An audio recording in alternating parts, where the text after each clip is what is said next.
नमस्कार दोस्तों, आज की इस वीडियो में हम करने वाले हैं कक्षा 10वीं गणित की एग्जाम लेवल एमसीक्यू जो बोर्ड परीक्षा के लिए बेहद महत्वपूर्ण है। यदि आप ऑब्जेक्टिव में शानदार अंक लाना चाहते हैं तो वीडियो को अंत तक जरूर देखें। तो चलिए शुरू करते हैं आज का सवाल, जो कि आप इस स्क्रीन पे भी देख सकते हैं। प्रश्न संख्या 1 है कि यदि a1 बटे a2 is equal to not b1 बटे b2 हो तो समीकरण का निकाय का हल कैसा होगा। क्या आप इस प्रश्न का उत्तर आप कमेंट सेक्शन में बता सकते हैं? इसका सही उत्तर क्या होगा? तो इसका सही उत्तर होगा option number b is a right answer. इसका सही उत्तर क्या होगा? ऑप्शन नंबर बी, क्योंकि यहाँ पर बता सकते हैं कि इसका जो हल होगा ना अद्वितीय हल होगा। अब इसकी रेखाएं कैसी बनेगी? प्रतिच्छेदी रेखाएं बनेगी। आइए प्रश्न संख्या 2 की ओर हम बात करते हैं। प्रश्न संख्या 2 है कि निम्नलिखित में से कौन सी अभाज्य संख्या है। तो दोस्तों इस प्रश्न का उत्तर आपको कमेंट सेक्शन में बताना है। इसका सही उत्तर क्या होगा? दोस्तों यहाँ पर अभाज्य संख्या किसे कहते हैं आपको समझना चाहिए। अभाज्य संख्या वैसी संख्या को कहते हैं जो एक से कटे और अपने आप संख्या से कटे, यानी कि स्वयं से कटे, तो उसी संख्या को हम क्या कहते हैं? अभाज्य संख्या। तो इन चार ऑप्शन में से बता सकते हैं कौन संख्या है एक और अपने आप से कटने वाली है। संख्या बता सकते हैं यहाँ 15 है जो एक से भी कटेगा, 3 से भी कटने वाली संख्या है, 5 से भी और 15 से। ये तो अभाज्य संख्या होगा ना। अब 23 देखते हैं, एक से कटेगा और 23 से कटेगा, तो यानी देख रहे हैं कि एक से कटने वाली संख्या है और स्वयं से कटने वाली संख्या है, तो यही भी क्या हो जाएगा? अभाज्य संख्या, जो कि option number b is right answer. चलते हैं प्रश्न संख्या 3 की ओर, जो कि प्रश्न संख्या 3 आप स्क्रीन पे देख सकते हैं कि द्विघात बहुपद x square minus 2x minus 8 के शून्य कौन से होंगे। तो दोस्तों इस प्रश्न का उत्तर आपको 5 सेकंड के अंदर में बताना है कि इसका सही उत्तर क्या होगा। आइए इस प्रश्न का हम सोल्व करते हैं। तो दोस्तों यहाँ पर सबसे पहले क्या करना है, एक्स स्क्वायर लिखना है और माइनस में 2x और माइनस में आपको 8 लिख लेना है। जब भी दोस्तों इस तरह से प्रश्न आपको देखें शून्य निकालने के लिए कहा जाए तो दो तरीका से निकाल सकते हैं। सबसे पहला मेथड है गुणनखंड विधि। तो आप क्या कर सकते हैं कि देखते हैं एक्स स्क्वायर के पहले कौन संख्या गुणांक है। गुणांक एक भी नहीं है, यानी एक होगा। एक में 8 से गुना करने के बाद कितना? 8 आएगा। अब 8 को हम इस रूप में तोड़ेंगे, यानी कि 8 को हमने 4 और 2 के रूप में इस तरह से हमने तोड़ दिया। अब तोड़ने के बाद यहाँ पर देख सकते हैं 2 2 2 यहाँ पर भी है। तो अब हमको ऐसी दो संख्या लिखना है कि गुणा करने के बाद आपको 8 आ जाए और यानी जोड़ने या घटाने पे बीच वाली संख्या आपको मिल जाए। तो ऐसी दो संख्या आपको यहाँ पे लिखना है। तो आइए उसको हम यहाँ पर लिखते हैं। तो सबसे पहले यहाँ पर जो फालतू चीज़ है उसको इरेज कर लेते हैं। तो लिखने का तरीका क्या है आइए हम समझते हैं। यहाँ पर लिखेंगे एक्स स्क्वायर और माइनस में लिखेंगे 4x और प्लस में यहाँ पे लिखेंगे 2x और माइनस में 8 बराबर में हमने 0 किया। जब भी शून्य की बात करें तो आपको बराबर में 0 लिखना है। तो दोस्तों इस तरह से हमने लिख लिया। आपको यहाँ पर क्या समूह बांटना है, यानी कि समूह आपको यहाँ पर लिख लेना है। तो समूह करना है, यानी कि इस वाले को दो भागों में बांटेंगे, इस वाले को दो भागों में बांट देंगे।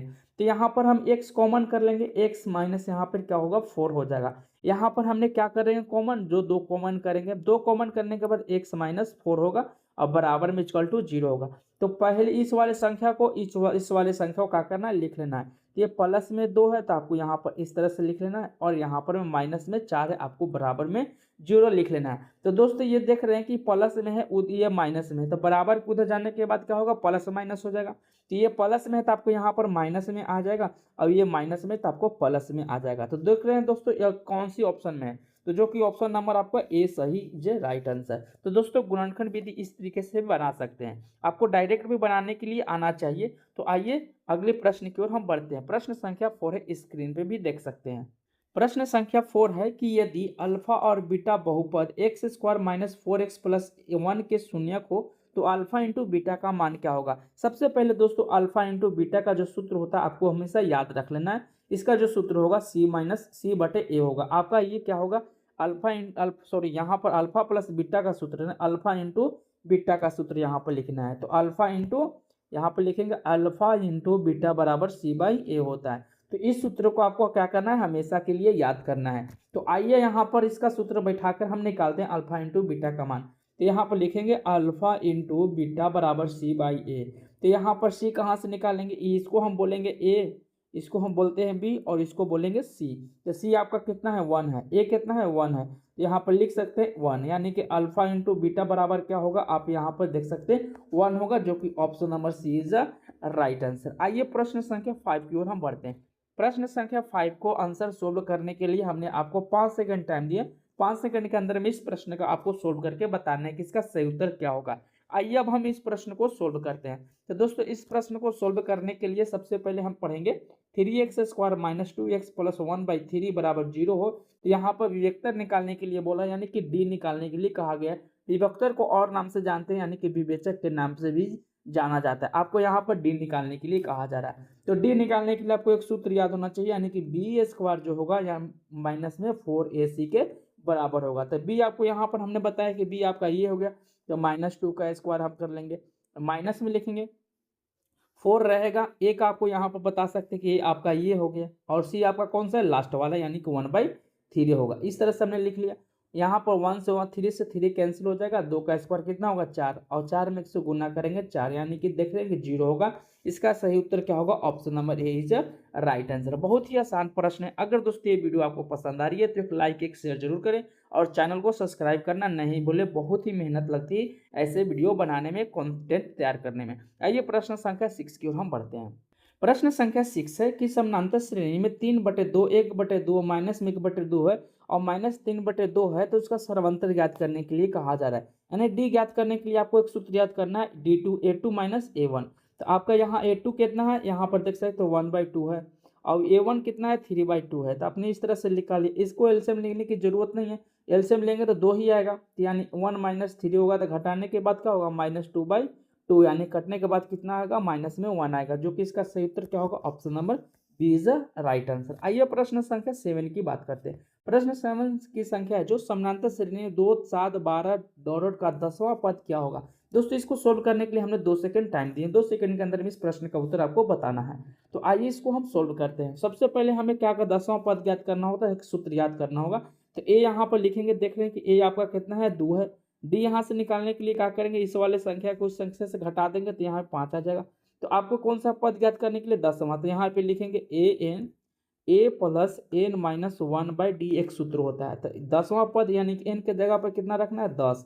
तो a बराबर कितना है 2 है, यहाँ पे देख सकते हैं n बराबर 10 - 1 और d का मान कितना है 5 है। तो यहाँ पर लिखेंगे 2, यहाँ 10 में से 1 गया, कितना बचेगा 9 × 5, तो 9 × 5 = 45 हो जाएगा यहाँ पे, और 45 में 2 जोड़ेंगे तो कितना होगा 47 होगा, जो कि सही उत्तर क्या होगा, option number b is the right answer. आइए प्रश्न संख्या हम 8 की ओर बढ़ते हैं। प्रश्न संख्या 8 है, प्रश्न संख्या 8 है कि दो समरूप त्रिभुज की भुजाओं का अनुपात इतना दिया है, तो क्षेत्रफल का अनुपात क्या होगा। इस प्रश्न का उत्तर आपको कमेंट सेक्शन में बताना है। जब भी दोस्तों इस तरह से दो समरूप त्रिभुज की बात कहा जाए तो आपको यहाँ पर भुजा के दिया है अनुपात, तो क्षेत्रफल पूछ रहा है तो डायरेक्ट कुछ नहीं करना है, 4 का स्क्वायर आपको यहाँ पर लिख लेना है, और यहाँ पर 9 का स्क्वायर लिखना है। तो 4 का स्क्वायर कितना 16 और 9 का स्क्वायर कितना 81, जो कि इसका सही उत्तर होगा option number b is the right answer. अगर यही आपसे क्षेत्रफल दिया रहता, अनुपात की यानी कि भुजा के अनुपात पूछता, तो आपको डायरेक्ट यहाँ पर रूट लगा देना था। बस इतना ही करना है आपको, ऐसे प्रश्न को सोल्व करने में 2 सेकंड से ज़्यादा टाइम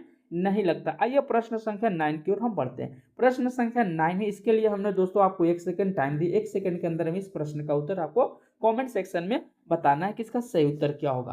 तो दोस्तों आइए प्रश्न संख्या हम बढ़ते हैं 9 की ओर, की बिंदु -3 -5 किस पाद में स्थित होगा, यानी किस क्वाड्रेंट में स्थित होगा, आपको यहाँ पे बताना है। तो आइए इस प्रश्न का उत्तर हम यहाँ पर देख रहे हैं। प्रथम में जो होता है प्लस प्लस होता है, सेकेंड में क्या होगा माइनस प्लस होता है, और थर्ड में क्या होता है माइनस माइनस होता है, और फोर्थ में क्या होगा, यहाँ पर देख सकते हैं ना कि क्या होगा प्लस और माइनस होता है।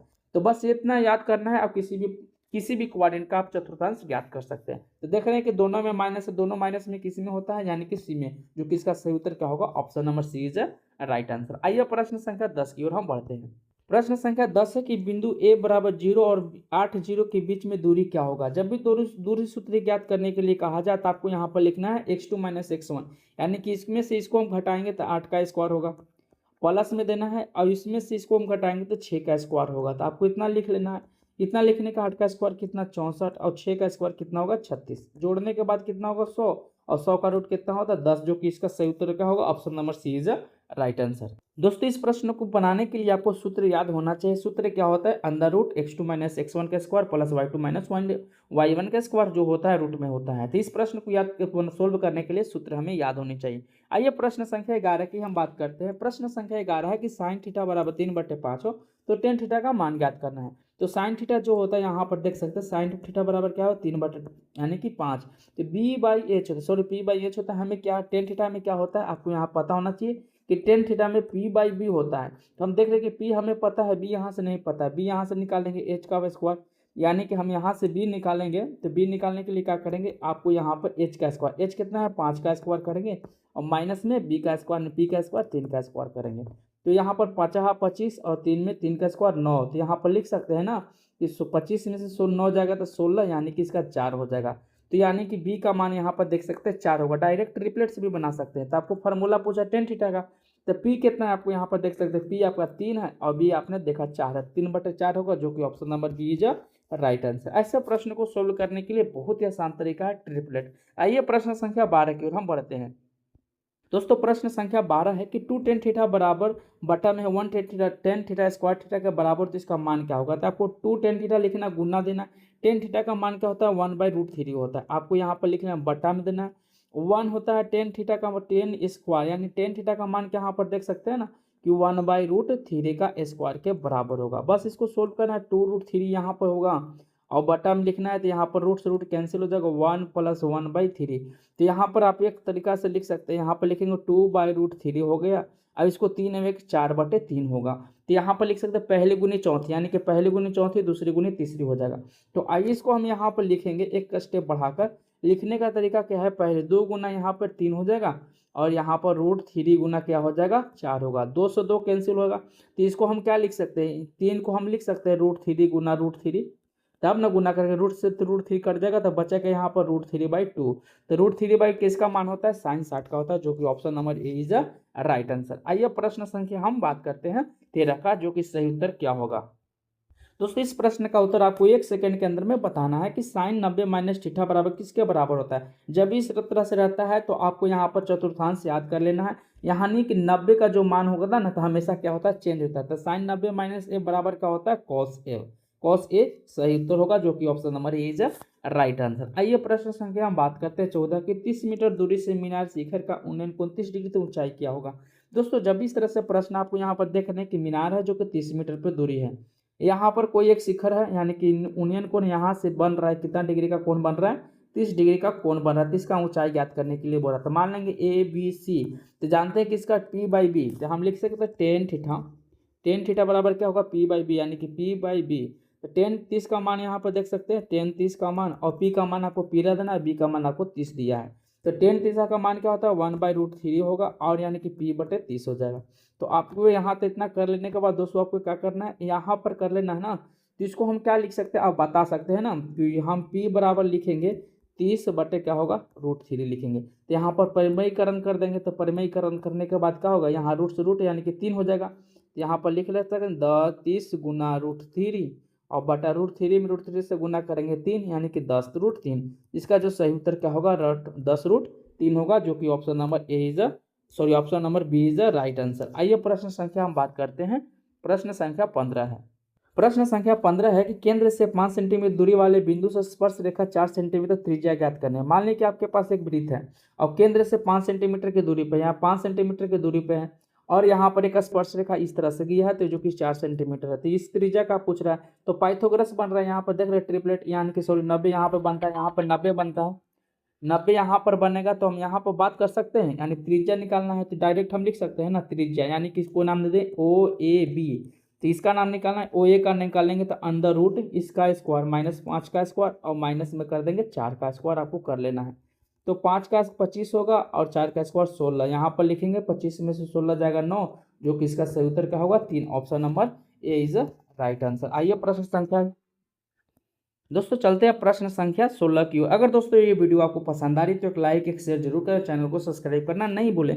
आइए प्रश्न संख्या 16 है कि यदि वृत्त का परिमाप क्षेत्रफल बराबर है, वृत्त का परिमाप क्या होता है 2πr होता है, वृत्त का क्षेत्रफल क्या होता है πr² के बराबर होता है। दोस्तों यहाँ से पाई से पाई कैंसिल हो गया, आर से आर कैंसिल होगा, तो 2 बराबर यहाँ 2 इधर बचा इधर r बचा, तो 2r बराबर क्या होगा 2, जो कि इसका सही उत्तर क्या होगा option number a is right answer. आइए प्रश्न संख्या हम बात करते हैं 17। 17 का जो सही उत्तर क्या होगा आपको कमेंट सेक्शन में बताना है। इसके लिए हमने आपको 1 सेकंड टाइम दी, 1 सेकंड के अंदर में इस प्रश्न का उत्तर आपको बताना है। तो इसका जो सही उत्तर क्या होगा आपको यहाँ पे बताना है कि बेलन का कुल पृष्ठीय क्षेत्रफल क्या होता है। आपको यहाँ से सिर्फ सूत्र पूछा गया है, इसका सूत्र जो होगा option number c is the right answer. दोस्तों बिहार बोर्ड एग्जाम में आपको सूत्र से संबंधित भी एग्जाम में दिए जाते हैं, तो आई होप के प्रश्न का जो जितने भी प्रश्न आपको कराए जा रहे हैं सभी को आपको रिवाइज कर लेना है और सूत्र हमेशा आपको याद करके ही जाना है ताकि आपका एक भी एग्जाम में नंबर नहीं कटे। आइए प्रश्न संख्या 18 की हम बात करते हैं, जो कि आप स्क्रीन पे भी देख सकते हैं।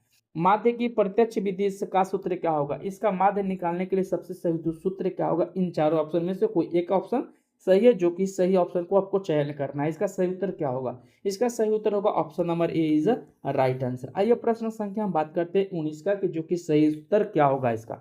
तो दोस्तों यहाँ पर देख रहे हैं कि यहाँ पर बहुलक ज्ञात करने के लिए दिया जाए। इसके लिए हमने 2 सेकंड टाइम दिए, 2 सेकंड के अंदर में इस प्रश्न का उत्तर आपको बताना है। तो इसका सही उत्तर क्या होगा आपको चयन करके बताना है। तो सबसे ज्यादा बहुलक क्या होता है कि जो सबसे इन संख्याओं में जो सबसे संख्या ज्यादा हो उसी को हम बहुलक करें। तो देख रहे हैं कि यहाँ पर 2 की संख्या ज्यादा है, तो इसके लिए सही उत्तर क्या होगा option number b is right answer. आइए प्रश्न संख्या जो कि आज का लास्ट सबसे प्रश्न है और सबसे इंपॉर्टेंट है, इस प्रश्न का उत्तर आपको कमेंट सेक्शन में बताना है कि इसका सही उत्तर क्या होगा। आइए हम समझते हैं कि एक पासे को एक बार फेंकने पर सम संख्याओं का आने की। एक पासे में कौन कौन संख्या होती है। एक होता है 2 और 3 4 5 6 तो बताइए इन संख्याओं में सम संख्या कौन कौन सी है। 1 है, 2 है और 3 है। तो जो कुल परिणाम है यानी कि आने की संभावना कितनी है 1 2 3 है और कुल परिणाम कितना है 1 2 3 4 5 6 है। तो लिख देंगे 1/2। तो यानी कि 1/2 क्या होगा option number a is a right answer. दोस्तों ये थे 20 प्रश्न बीवीआई ऑब्जेक्टिव जो कि हर बिहार बोर्ड में पूछे जा सकते हैं। तो दोस्तों अगर ये वीडियो पसंद आपको आई तो एक लाइक, एक शेयर और चैनल को सब्सक्राइब करना है नहीं भूले। मिलते हैं अगले पार्ट में इसी टाइप के प्रश्न लेकर 2 से 3 नंबर वाले प्रश्न को। तब तक लिए जय हिंद जय भारत। चैनल को सब्सक्राइब कर लें।